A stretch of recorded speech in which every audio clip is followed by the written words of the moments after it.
ये व्यर्थ के बकवाद करने वाले लोगों से मत मिलो, व्यर्थ के बकवाद करने वाले लोगों की तरफ मत देखो, ये क्या कह रहे हैं, क्या बोल रहे हैं। और तुम भी व्यर्थ का बकवाद मत करो। अपने समय को कीमती मान करके निरंतर प्रिया प्रीतम का नाम जप करो, उनके गुण लीला गाओ, उनकी सेवा में रहो। कभी प्रपंच की बातें, कभी प्रतिष्ठा का चिंतन, कभी नाना प्रकार के मान सम्मान का चिंतन, ये घुसने ना पावे हृदय में। बहुत सावधान रहना चाहिए साधक को। ऐसी बातें देखो मत, ऐसी बातें सुनो मत जिससे तुम्हारा हृदय उद्विग्न होकर प्रभु का चिंतन छोड़ दे। बंद करो अभी। अन्य लोगों के संग का त्याग कर दो, जो भगवत विमुख वार्ता करते हैं, संत निंदा करते हैं, दूसरों की निंदा करते हैं। कुछ हाथ नहीं लगता, ये लोग दुर्गति को प्राप्त होने वाले हैं। भक्तन निंदा अति बुरी भूल करे जिन कोय, किए सुकृत बहु जन्म के छिन में दारे खोए। पर निंदा के किए ते नहीं आवत नहीं कछुआत, मूर्ख पर्वत पाप को ले चल अपने साथ। तो अलम कश्यापि संगत्या, ऐसा संग मत करो जिनके पास बैठने से भक्त निंदा, जन निंदा, भगवत निंदा हो। ऐसे से दूर रहो। अलम बंद कर दो ऐसे लोगों का संग। रात दिन हम श्यामा श्याम का नाम जप करेंगे, श्यामा श्याम के लीला गुण गाएंगे, श्यामा श्याम के ही धाम का शोभा का चिंतन करेंगे। जब तुम अपना जीवन श्यामा श्याम के चरणों में न्यौछावर कर दोगे तो पूरा भार श्यामा श्याम ले लेंगे और तुम्हारे हृदय में मस्ती आ जाएगी। जो ऐसा निश्चयी होता है, दृढ़ निश्चयी, उसके अंदर दृढ़ विश्वास, तो उसके हर समय भगवान की स्फूर्ति होती रहती है। भारी प्रतिकूलता में भी भगवान का सानिध्य अनुभव होता है। वो अनुकूलता में तो भगवान के दुलार को देखता है, लेकिन प्रतिकूलता में भगवान की विशेष कृपा को देखता है। ये संयोग, ये वियोग, संसार की ये द्वंद्वमयी वृत्तियां भक्तों के हृदय में नहीं चुभती। आए की हुज्जत नहीं, गए की तलाश नहीं, क्योंकि नित्य संयोग भगवत स्मृति के प्रभाव से प्रभु का रहता है। शोक, विषाद बहुत ध्यान देने योग्य विषय है। तभी लोगों को ऐसा लगता है कि ऐसा कैसे हो सकता है। भक्त के चरित्रों को जब सुनते तो लगता है ऐसा कैसे हो सकता है, ऐसी परिस्थिति में भी ऐसा कैसे हो सकता है। क्योंकि तुम मानसिक बुद्धि से युक्त हो और वो भागवतिक स्थिति से युक्त है, इसलिए तुम उसको पार पा ही नहीं सकते। जब तुम अपना जीवन श्यामा श्याम के चरणों में समर्पित कर देते हो हृदय से, फिर उनकी कृपा से सब विघ्न दूर हो जाते, एक अपार मस्ती रहती है। नहीं तो शोक, विषाद, दुख, क्लेश, कष्ट, संताप, भय, उद्वेग, ये सदैव सताते रहते हैं। इसी से डिप्रेशन होता है। बार बार नकारात्मक चिंतन, शोक, विषाद, दुख, चिंता, क्लेश, संताप, भय, उद्वेग, यही पूरे मानसिक स्तर को नष्ट कर देते हैं। उत्साहहीन जीवन हो जाता है। जब तुम श्यामा श्याम को समर्पित हो जाते हो तो ये सब प्रवेश भी नहीं करते, एक अपार मस्ती बनी रहती है। अब क्या होगा? श्यामा श्याम जो करेंगे वही होगा।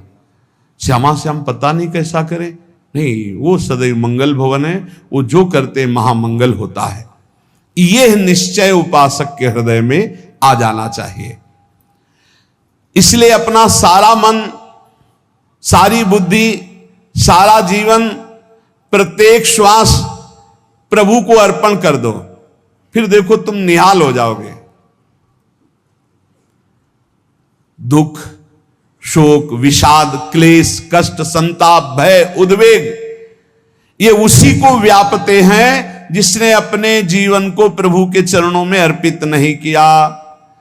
इसलिए तुम अपना सारा मन, सारी बुद्धि, सारा जीवन, प्रत्येक श्वास केवल प्रभु को अर्पित कर दो, फिर देख लेना श्वास कैसे अर्पित की जाती, राधा राधा राधा। बुद्धि कैसे अर्पित की जाती, एकमात्र निश्चय कि भगवत सुख ही सुख है, ये जागतिक सुख सुख नहीं, ये दुख है, ये ऐसा दलदल है जिससे आज तक कोई नहीं निकल पाया। सारा मन, हम मन से केवल प्रभु का मनन करें, बार बार मन को संसार से हटा के नाम में, रूप में, लीला में, धाम में लगाएं। बहुत प्रसन्नता हो जाती है उस उपासक के हृदय में जो अपना मन बुद्धि प्रभु के चरणों में अर्पित कर देता। भगवान ने तो इसको बहुत उत्तम स्थिति बताया है कि मेरे से कभी वो अलग हो ही नहीं सकता यदि मन बुद्धि अर्पित कर दिया। मय्येव मन आधत्स्व मयि बुद्धिम निवेशय, तो निवशस्य मय्येव अत ऊर्ध्वम न संशया, बिल्कुल संशय नहीं, वो मेरे में ही निवास करेगा जिसने मन और बुद्धि अपनी मेरे में अर्पित कर दी।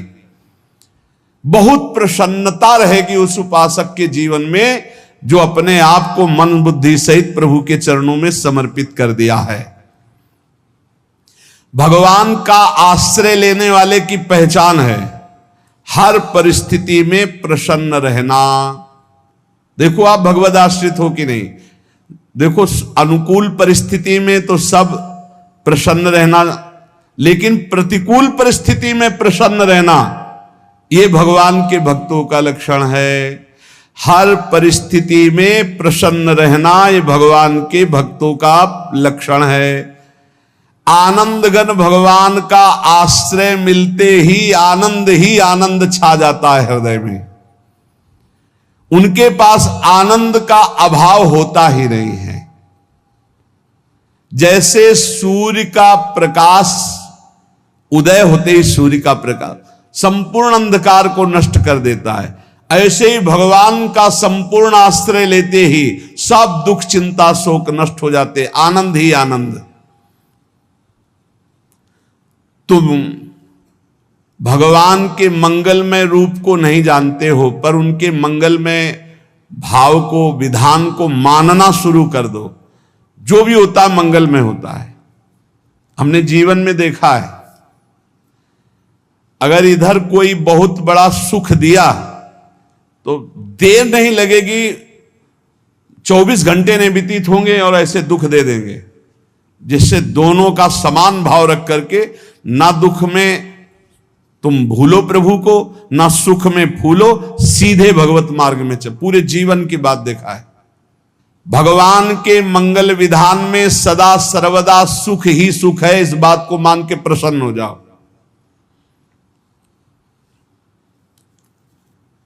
जब भगवान का भजन करने वाले की तन्मयता बढ़ती है भजन में, तो द्वेषी जन अपने आप तैयार हो जाते हैं। भक्त कभी किसी से द्वेष नहीं करता, अपने आप वो द्रोह करने लगते। तो नरसिंह मेहता जी से बहुत गांव के कई लोग थे जो जलते थे, ऐसे जलते थे कि अब क्या करें, कैसे मिटा दे नरसिंह मेहता जी को। अब उपाय तो मिल नहीं रहा था। तो एक दिन संतों की मंडली आई और उन्होंने कहा कि हम रास्ते में कोई चोर आदि धन ना ले ले, इसलिए यहां से किसी की हुंडी चलती है क्या द्वारिका में? पहले ऐसा था। बोले हाँ हमारे यहां बहुत बड़े सेठ हैं नरसिंह मेहता जी, पर आप कहोगे वो मना कर देंगे। कई बार कहोगे, अगर वो स्वीकार कर ले तो वहां। और उनका लक्ष्य था कि नरसिंह मेहता जी की तो खाने की भी सुविधा नहीं थी, हुंडी कहां की बात आई। उनका था कि जब वो ना कहेंगे तो संतजन नाराज हो जाएंगे, अगर हाँ कह दिया तो वहां हुंडी चुकेगी नहीं, तो संतजन अपने आप इनको शाप दे देंगे, अपराध बन जाएगा, ये नष्ट हो जाएंगे। संतों को भेजा नरसिंह मेहता जी ने, सबकी दंडवत की, चरण पखाड़े। तो उनका ये इतना रुपया है, द्वारिका में साधु सेवा हम करेंगे, वहां तुम्हारी हुंडी चलती है तो आप अरे उनका आप कहाँ भूल रहे हो, यहाँ खाने की भी व्यवस्था। बोले हमें सब पहले से बता दिया गया कि आप मना करोगे, बार बार मना मत करो, हमें पता है। तो उन्होंने ठाकुर जी की तरफ देखा, बोले क्या लीला है प्रभु, संतों से हम क्या कहें, ये ले रुपए। उस समय स्वर्ण की मोहरें चलती थी, बेच के बाजार से खूब उन संतों को पवाया, उन्हीं संतों की सेवा की। और उनका अपने सेठ का नाम तो बताओ जहां हमें जाके हुंडी मिलेगी। सेठ, सावल शाह सेठ। संत जन गए वहां, पूछा कि नरसिंह मेहता जी का जिन सेठ से परिचय, उनका नाम सावल शाह सेठ, उनकी गद्दी कहां है? तो जो कुछ भक्त थे वो द्वारिकाधीश की तरफ संकेत करते कि वही हैं। बोले नहीं नहीं, वो सेठ है, उनकी गद्दी चलती थी पूरी बाजार में कहीं कोई। अब संत जन एकांत में होकर के बहुत विचलित हुए, क्या हमारे साथ धोखा हुआ? नरसिंह मेहता जैसा संत क्या धोखेबाज हो सकता है? देखो, संशय तो बहुत विचित्र होता है, बड़े बड़ों को संशय हो जाता है। जब भगवती सती जी को संशय हो गया, राम जी को हे खग हे मृग हे मधुकर श्रेणी ऐसा पूछते हुए कि सच्चिदानंद कैसे हो सकते, तो किसी को हो सकता है, क्योंकि वो बुद्धि की अधिष्ठात्री देवी है। जो ही उनके मन में ऐसा आया कि क्या हमारे साथ धोखा हो रहा है, इतने में ही देखा जय हो सावल शाह सेठ की। वो कहा सावल शाह सेठ, तो देखा बढ़िया मुनीम जी उनके साथ, तो सेठ बस्ता लिए हुए मुनीम जी, सरकार इधर से चलो। तो उनका सावल शाह सेठ आपका नाम है? संतों ने कहा। बोले हाँ। बोले नरसिंह जी? हाँ। बोले आपकी हुंडी आ गई है। हुंडी एक कागज में लिखा कि ये हमारे सेठ जी को दे देना। वैसे लोग मुझे माखन चोर कहते, कोई कुछ कहता, लेकिन आपने सेठ बना दिया। जब आपने सेठ बना ही दिया तो आप कभी परवाह मत करना तुम, और ये सेवक आपकी सेवा में सदैव तत्पर है। भगवान ने ऐसा लिखा। जो भगवद आश्रित है, एक बार ये चलता रहता है, जो संत जन होते हैं उनके विरोधी अपने आप बन जाते हैं, किसी से कोई मतलब नहीं, अपने आप विरोधी बन जाते हैं। कबीरदास जी का पूरी काशी में यश था। भजन करने वाले महापुरुषों का यश बढ़ता है जब, तो जो भजनहीन होते हैं उनके हृदय में जलन पैदा हो जाती है, और वो उनको विविध प्रकार से फंसाना चाहते हैं, उनको कष्ट देना चाहते हैं। तो कबीरदास जी के यश को धूमिल करने के लिए कुछ ब्राह्मणों ने एक रचना रची, मुड़ मुड़ा के कबीरदास जी के शिष्य बन करके पूरी काशी के सब आश्रमों में निमंत्रण दे आए। कल भंडारा है, संत सेवा है, सबने स्वीकार किया। कबीरदास जी अपनी दिनचर्या करके निकले तो संत मंडली आने लगी। बोले कै बजे सेवा है? साधु सेवा। बोले कौन सी साधु सेवा? बोले कल आपके शिष्यजन निमंत्रण दे के आए, पूरी काशी के सब संत आ रहे हैं। कबीरदास जी ने कहा यहाँ तो एक की भी व्यवस्था नहीं, पूरी काशी के संत आ रहे। अच्छा, समझ में आ रहा है, लीला बिहारी तुम लीला करना चाहते हो। गए अपना, निकल गए गंगा किनारे, एक झाऊ के नीचे बैठकर अपना भजन ध्यान में मगन है। 11-12 बजे तो उन्होंने देखा संतों की मंडली, काशी तो बहुत। कबीरदास जी ने देखा कि आश्रम की, तो बोले पता नहीं क्या होगा, चलो चलते हैं। तो ऐसे गमछा वस्त्र करके ऐसे डालकर मुंह ढक करके, वहां बड़ी बड़ी पंगत लगी थी। कबीरदास जी सबको पाओ जी पाओ। कबीरदास जी के रूप में स्वयं भगवान पाओ जी।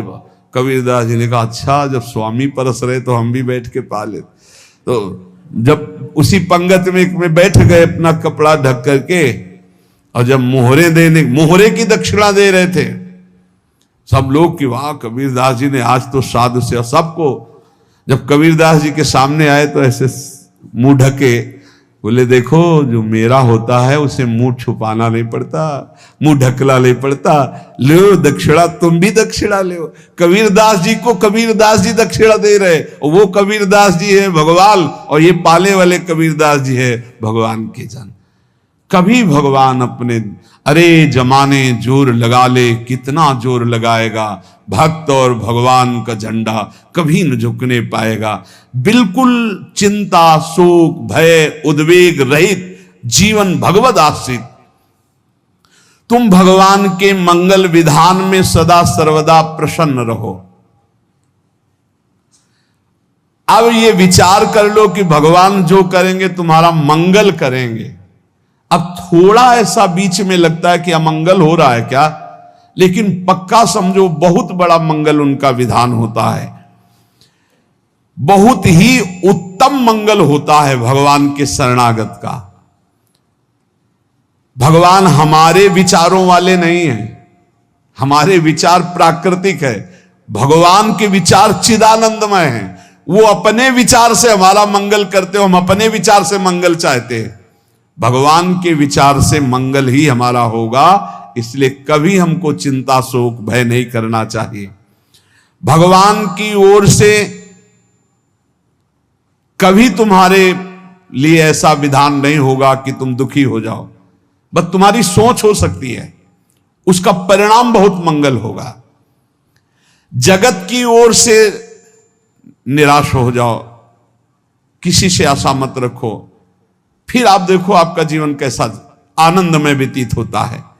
ये जो जगत की आशा है यही दुख प्रदान करती, सच्ची जगत की आशा ही दुख प्रदान करती है। अगर जगत से कोई संबंध न रखा जाए और भगवत भाव में रहकर तो बहुत अच्छा जीवन चलेगा। अपने कर्तव्य का पालन करो, परिवार को भगवत स्वरूप मानकर पोषण करो, किसी से कोई संबंध मत रखो, कोई आशा मत रखो, यही अध्यात्म सिखाता है। अपने आप भगवत स्वरूप, सबका व्यवहार मंगलमय और आपका जीवन मंगलमय। अपने घर में ऐसे रहो जैसे किसी अतिथि के घर में रह जाता है, चलना है, यहां से जाना है। कौन रहता है अपने घर में अतिथि की भांति? भगवान का भक्त। जाना है यहां से, अपनी प्रिया प्रीतम के पास जाना। ये हमारा घर नहीं है, यहां तो हम समय व्यतीत कर रहे हैं, अपनी आयु व्यतीत कर रहे हैं भगवत आराधना करते हुए। हमें जाना है प्रिया प्रीतम के पास। वास्तविक घर भगवान का धाम है हमारा, वास्तविक घर वाले प्रभु हैं हमारे। जो नित्य सच्चिदानंद भगवान के चरणों में अपने चित्त को समर्पित करता रहता है, उसको यह अनुभव होने लगता है कि बड़ी कृपा है हमारे ऊपर, भगवान की बड़ी कृपा है हमारे ऊपर। सर्वसमर्थ परम सुहृद भगवान ऐसे भक्त के ऊपर हर समय वरद हस्त रखे रहते हैं। ये केवल प्रवचन नहीं, सच्ची बात मानिए। ऐसे भगवान का वरद हस्त हर समय रहता है। जब भगवान की छत्र छाया में भक्त अपने को देखता है तो आसपास घोर विपत्तियों का भी समुदाय हो तो भी वो आनंद में मगन रहता है। हर हालत में आनंदित रहना ये भक्त का स्वभाव है। भगवान ऐसे भक्तों को प्यार करते हैं जैसे कछुआ अपने अंडे को बाहर रख आवे और रात दिन उसका चिंतन करे। जब भक्त भगवान को समर्पित होता है तो भगवान रात दिन उसकी ऐसे चिंतन सुरक्षा करते हैं। अभय, ये दैवी संपदा का पहला गुण है। ये भगवान के शरणागत पर जागृत हो जाता है, वो भयभीत नहीं होता, किसी भी उससे भयभीत नहीं होता। यही डर ही डरप हरिवंश हित, जिनो भ्रमय गुण सलिल पर। इस डर से डरते रहना चाहिए कहीं गुण रूपी पानी में फिसल न जाए, नहीं तो गलती हो सकती है। साधक सावधान रहे। ये अभय दैवी संपदा का सबसे बड़ा गुण है। जो भयहारी भगवान की शरण में आ जाता है तो उसके अंदर ये अभय प्रकट हो जाता है। अगर कहीं तुम्हें एकांत में भय लग रहा है, एक आदमी तो एकांतिक में आए थे, वो कह रहे थे कि हमें हर समय भय लगा रहता कि कोई हमारे पीछे है, अंधेरा तो लगता कोई खड़ा है, मैं जीना मुश्किल हो गया, ऐसा भय। देखो ये मन कैसा है, भगवान से विमुख होने पर कैसे डरवाता है। वो कह रहे हैं हर समय मुझे डर लगा रहता है, कोई सामने खड़ा है, कोई पीछे खड़ा है, ऐसा भय लगने लगता है। और जब भगवान की शरण में आ जाते हैं तो ये अभय स्थिति हृदय में जागृत हो जाती है। कोई भी भय आसपास आ ही नहीं सकता, यहां तक कि नरक का भी भय खत्म हो जाता है जो भगवान की शरण में है। महापापी भी पुण्यात्मा महान भक्तों के समान वो उत्तम गति को प्राप्त हो जाता है जो भगवान की शरण में हो जाता है। पर ये जो भोगों का आश्रय लिए हुए हैं, मनमानी आचरण कर रहे हैं, ये कभी उस अभय को जान ही नहीं सकते कोई अभय पद है क्या। इनको तो कदम कदम पर शोक भय और दुख की प्राप्ति होगी। कोई बचा नहीं सकता जो भोगों में लगे हैं, मनमानी आचरण कर रहे हैं। अगर निर्भय होना चाहते हो, परम सुखी होना चाहते हो, तो भगवान के शरणागत हो जाओ। सारे जगत को अभय दान देने वाले भगवान हैं। भगवान का एक प्रण है, मम पन शरणागत भयहारी। जो मेरी शरण में आ गया उसके भय का मैं नाश कर देता हूं। साधना में अवस्था मन की मानी जाती है कि आप कितने अच्छे साधक हैं। यदि आपका मन भगवदाकार है, हर समय भगवत चिंतन चल रहा है, आपके स्वप्न भागवती का रहे हैं, आपके विचार भागवतिक हैं, तो आपकी अच्छी साधना हो रही। और यदि आपके स्वप्न गंदे आ रहे हैं, क्योंकि स्वप्न में मन का ही सारा खेल होता है, और आपकी चिंतन वृत्ति वासनात्मक चल रही, तो अभी साधना का प्रभाव मन पे नहीं पड़ा है। जिसका मन हर समय भगवत चिंतन करता रहता है, वो जीते जी जीवन मुक्त हो जाता, अनुभव होता है। जैसे किसी ने कहा कि हमें कैसे पता चलेगा कि हमारा काम हो गया है, तो जैसे आप भोजन पा लेते हैं तो किसी दूसरे से गारंटी थोड़ी लेनी होती कि हम छक गए हैं क्या, आप जरा बताना हम छक गए हैं क्या। नहीं, अपने हृदय में आ जाता है कि अब मैं तृप्त हो गया। ऐसे ही अपने हृदय में आ जाता है कि मेरा काम हो गया, अब मेरा जन्म नहीं होगा। ये हृदय में आ जाता है, अपने आप अनुभव में आ जाता है। जब स्वरूप बोध होता है तो किसी और से सलाह थोड़ी लेनी होती है, वो अपने आप अनुभव में आ जाता है। हां, यदि गुरुदेव का वर्ण नहीं किया है तो फिर आपको किसी न किसी गुरु से प्रमाणित करवाना पड़ेगा। अगर गुरुदेव का वर्ण किया है तो वही मंत्र, वही नाम, वही गुरु शरणागति आपको अंदर से पुष्ट कर देगी कि आपका काम हो गया है। विषय चिंतन करता हुआ मन विषय आसक्ति को प्राप्त होता है। विषय आसक्ति को प्राप्त हुआ मन बार बार जन्म मरण और नरक को प्राप्त होता है। बस ये विषय चिंतन हटाना ही प्रमुख कर्तव्य साधना का है। बार बार मन को विषयों से हटा करके प्रभु के नाम में लगाओ, प्रभु के रूप में लगाओ, प्रभु की लीला में लगाओ। जहां भगवान प्रकट होते हैं वहां परमानंद की बाढ़ आती है। पर यह ध्यान रखें, गुलाब का फूल कांटों में खिलता है। उसकी सुगंध लेनी, फूल लेना है तो कांटों से बचाकर। ऐसे ही जब आप भगवत चिंतन के लिए चलेंगे तो आपका चिंतन चुराने के लिए माया विविध नाटक करेगी, कांटे फैलाएगी।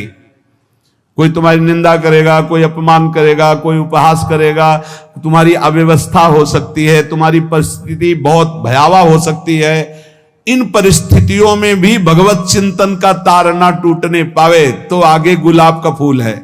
जैसे कांटे से बचाकर गुलाब का फूल लेते हैं और भगवद अर्पित करके सौरभ का सुख लेते हैं, ऐसे ही भगवान के प्रेमानंद का अनुभव करने के लिए संसार के कांटों से बचना होगा। और खिलेगा यही फूल संसार में ही, मनुष्य देह में, और योनियों में नहीं। भगवत प्राप्ति स्वर्ग में नहीं होगी, इसी मृत्यु लोक में होगी।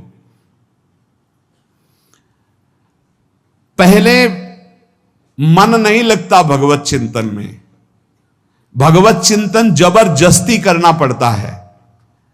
भगवत चिंतन जे ही प्रारंभ करोगे ते ही बहुत बाढ़ आ जाएगी पाप चिंतन की।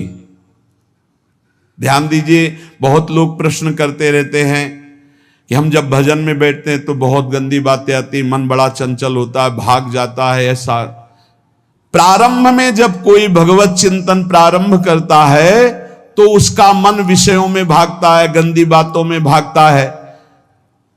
अब लोग कहते पहले तो हमारा चिंतन बढ़िया होता था, अब चिंतन नहीं होता। तो कोई सिद्ध पुरुष थोड़ी हो गए, तुम्हें जबरदस्ती चिंतन करना होगा। जगत के प्राणी में जहां मन जाए तो इसमें भी भगवान, पदार्थ में मन जाए तो उसमें भी भगवान। जहां जहां मन जाए वहां वहां भगवान देखो, या मन को हटाकर नाम मंत्र में लगाओ। ऐसे भगवत स्मृति जागृत की जाती, बार बार प्रयास करना होता है। कई लोग ये प्रश्न करते हैं कि हमसे बड़े पाप हो गए तो क्या हमें भगवान की प्राप्ति हो जाएगी? तो यहां कह रहे हैं भगवान किसी के पूर्व जीवन को नहीं देखते हैं, वर्तमान के भजन को देखते हैं। पकड़ो इस बात को। अगर वर्तमान में आज आप सुधर गए हो, नाम जप कर रहे हो, तो आप भक्त हो। ये गीता जी में भगवान ने कहा, अपिचेत सुदुराचारो भजते माम अनन्य भाग साधुरेव समन्तव्या सम्यक व्यवसिता। ऐसा बहुत दुराचारी पहले रहा है, बाद में उसके मन में आ गया कि भगवान के सिवा हमारा कोई कल्याण करने वाला नहीं, हमारा कोई नहीं। तो भगवान कहते हैं मैं उसे साधु ही मानता हूं, उसे साधु बना देता हूं। भगवान किसी के पूर्व जीवन को नहीं देखते। बहुत बढ़िया बात है। कल तक हम क्या करते रहे भगवान नहीं देखते, आज क्या कर रहे हो ये देखते हैं। यदि आज आप भजन में लग गए हो, अच्छे आचरण कर रहे हो, तो आपको भगवत प्राप्ति हो जाएगी। भगवान ये नहीं देखते कि पूर्व में पुण्यात्मा रहा है कि पापात्मा रहा है। भगवान वर्तमान में देखते कि मेरा भजन कर रहा है, बस इसी से कल्याण कर देते हैं। पकड़ो इस बात को, तो कभी प्रश्न नहीं उठेगा कि क्या हमको भी भगवत प्राप्ति हो सकती है क्या। हमारा मन यदि श्री भगवान को चाहने लगे तो श्री भगवान हमारे मन में ही आकर बस जाएंगे। भगवान की रूप माधुरी में मन डूबने लगेगा। यथार्थ सत्य, जो भगवान से थोड़ा भी प्यार करने लगे हैं, उनके हृदय में भगवान की उनकी भावना के अनुसार झलक आने लगी है। हृदय में प्रभु के आते ही अनंत जन्मों के संस्कारों का नाश हो जाता है। इसलिए तुम अपने पहले वाले घृणित जीवन को याद भी मत करो और उसको सोचकर जरा निराश भी मत हो। अमावस्या में घोर अंधकार रहता है, पर प्रातः काल में अंधकार नष्ट हो जाता है। ऐसे ही नाम का उच्चारण करते ही तुम्हारे जितने पाप अंधकार हो सब नष्ट हो जाएंगे। तुम चाहो कि एक क्षण भी प्रभु को ना भूलो। अब वर्तमान में ऐसी स्थिति बनाओ। जो प्रभु को नहीं भूलने की चाह करता है कि मुझे ऐसी स्थिति प्राप्त हो कि मैं कभी प्रभु को ना भूलूं, तो सच्ची मानो और कोई बात भगवान सुने ना सुने, ये बात जल्दी सुन लेते हैं। भजन की मांग करो तो बहुत जल्दी भगवान पूर्ण करते हो। भजन जिसका चलने लगा तो फिर लोक लोकांतर के सारी रिद्धियां सिद्धियां सुख वैभव तो उसके चरणों में लौटते हैं। जब हम प्रभु से प्रभु का स्मरण न मांगकर भोग मांगते हैं, तभी हमारा भजन रुक जाता है, भजन नहीं चल पाता। यदि हम प्रभु से केवल भजन मांगे तो विश्वास करो ब्याज में सब हो जाएगा। मूल भजन तो आपका बचेगा ही, ब्याज में लोक लोकांतर के भोग आपके चरणों में लुटते घूमेंगे। आप भजन करके तो देखो। अरे घिघियाने की जरूरत नहीं, किसी से मांगने की जरूरत नहीं, भजन करके देखो, सब ठीक हो जाएगा, सब अपने आप बन जाएगा। हम बहुत बड़ी भूल कर देते हैं कि थोड़ा भजन करके प्रभु से कुछ सांसारिक वस्तुएं, स्थितियां, परिस्थितियां बदलने की मांग कर लेते हैं, जिससे भजन छूट जाता है। प्रभु की स्मृति इतनी महान है कि जिन्होंने बैर भाव से प्रभु का स्मरण किया उनको भगवान की प्राप्ति हो गई। जैसे कंस आदि भगवान से बैर ही तो रखते थे, लेकिन भगवान की स्मृति रहती थी। स्मृति ने उनको भगवत प्राप्ति करा दी। स्मृति में महान सुख है, पर वो जब भक्ति रस से युक्त स्मृति होती तब माधुर्य रस, प्रेम रस का अनुभव होता है। कल्याण तो वैर भाव से स्मरण करने वालों को भी प्राप्त हो गया। यदि आप भक्त हो और ये चाहते हो कि आपकी भागवती की स्थिति बहुत जोर की हो, तो हम आपसे प्रार्थना करते हैं कि रोज प्रभु से एक ही बात मांगिए, मुझे अखंड स्मृति दीजिए। अर्जुन जी को पूरी गीता जी सुनने के बाद यही मिला, नष्टो मोहा स्मृति लब्ध्वा। स्मृति, प्रभु आप हम पे ऐसी कृपा कर दो कि हमारे हृदय में किसी और व्यक्ति, वस्तु, स्थान की स्मृति न रह जाए, केवल आपकी स्मृति रह जाए। ये चाह भगवान बहुत जल्दी पूर्ण कर देते हैं यदि उपासक हृदय से ये बात मांगे। भगवान की कृपा से ही ऐसा हो सकता है कि अखंड स्मृति ये कर्म फल से नहीं मिलती है। प्रभु के प्रति निर्भर होकर जो दैन्यता पूर्वक प्रभु से मांगता है और हर समय अभ्यास करता रहता है भगवत स्मरण का, उसको ये स्मृति मिलती है। और स्मृति मिल गई तो इससे बड़ी कोई स्थिति नहीं, हर समय भगवान का स्मरण। प्रभु से मन प्रतिपल नया नया स्वाद लेकर के आसक्त होता रहता है, नवम नवम। प्रभु कभी बासी नहीं होते। जैसे किसी व्यक्ति को देखो तो देखते देखते मन हट जाएगा कि देख लिया बहुत सुंदर है, ठीक है, लेकिन वो एक दिन मन हट जाएगा। और प्रभु की सुंदरता नवम नवम है, प्रभु के नाम का स्वाद नवम नवम है, प्रभु की लीला का स्वाद नवम नवम है, प्रभु के धाम की शोभा नवम नवम है। जैसे आचार्य महाप्रभु हरिवंश चंद्र जी कहते, नयो नेह नवरंग नयो रस नवल श्याम वृषभानु किशोरी नव पीतांबर नवल चूनरी नई नई बूंदन भींजत गोरी नव वृंदावन हरित मनोहर नव चातक बोलत मोर मोरी नव मुरली जो मल्हार नई गति, सब कुछ नया। तो नवम नवम प्रभु प्रतिपल नवम नवम प्रभु का रूप, प्रियाजू का नवम नवम, अबहीं और अबहीं और अबहीं और है। तो कहते हैं जब मन निरंतर स्मृति में डूबता है तो जब प्रभु की रूप माधुरी प्रकाशित होती तो ऐसी नवम नवम कि कभी ये नहीं होता कि रूप बासी हो गया। ये वही रूप है जो हमने अभी देखा था, नवम नवम। इसलिए आनंद की उफान आती रहती है उपासक के हृदय में। ऐसी प्रियता, ऐसा आनंद बिना भजन के नहीं अनुभव में आएगा। इसलिए तुम विश्वास करो, तुम्हें बहुत सुंदर सुख मिलने वाला है, आगे अपार सुख मिलने वाला है। ये थोड़ा दुख का समय काट लो, जब तक जीवन है ये दुख सुख की लहर आती रहेगी, आप इसको सह जाओ, आगे बहुत आनंद है, विश्वास मान लीजिए, बहुत आनंद है। जो ये विश्वास कर लेता है वो प्रभु के मार्ग में चलकर प्रभु को प्राप्त कर लेता है। नहीं तो इतने रोड़े हैं कि आप ऊब जाओगे, बहुत रोड़े हैं। जो प्रभु के मार्ग में चलता है तो माया के बहुत से पार्षद अपना प्रभुत्व दिखाने उनके पास आते हैं, महिमा अपनी दिखाने, पर वो किसी वस्तु स्थिति अवस्था प्राणी पदार्थ का प्रभाव स्वीकार ही नहीं करता, क्योंकि भगवत स्मृति परायण है, भगवान की कृपा पर विश्वास है, इसलिए उसको कोई फंसा नहीं पाता। वो नित्य निरंतर प्रभु से घुला मिला रहने के कारण उसकी मस्ती में कोई फर्क नहीं पड़ता। माया का प्रभुत्व रखने वाले उसे फंसाने की चेष्टा करते हैं, पर उस पर किसी का असर नहीं होता। वो कहीं लिप्त नहीं होता, वो कहीं दुखी सुखी नहीं होता, वो हर समय प्रसन्न रहता है। तुम देखो, हर समय प्रसन्न रहते हो? यदि नहीं तो तुम किसी व्यक्ति वस्तु का आश्रय लिए हुए हो, प्रभु का नहीं। अगर हां तो हर समय प्रभु का स्मरण चलना चाहिए, हर समय प्रभु के आश्रित हो, फिर देखना ये आनंद, ये प्रसन्नता क्या रूप रखती है।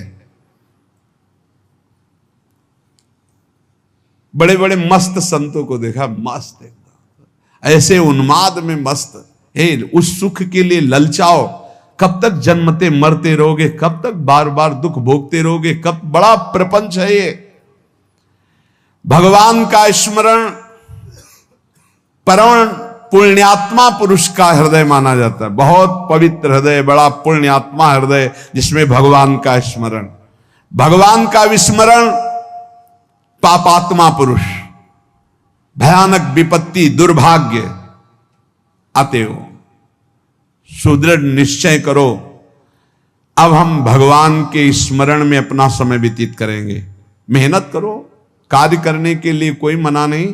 आप नौकरी करो, किसानी करो, व्यापार करो, पर अंदर अंदर भगवत स्मृति ही सबसे बड़ी स्थिति है।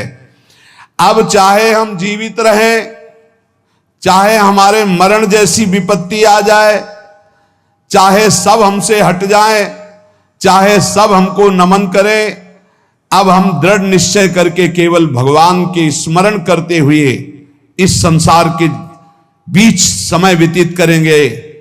अब हम चूकने वाले नहीं। ये नियम लीजिए, चाहे जीवन रहे या ना रहे, चाहे मरण जैसा कष्ट आ जाए, चाहे सब वियोग हो जाए, सब चले जाए, चाहे सब संयोग हो जाए, सब नमन करें, अब हम प्रभु का स्मरण नहीं छोड़ेंगे।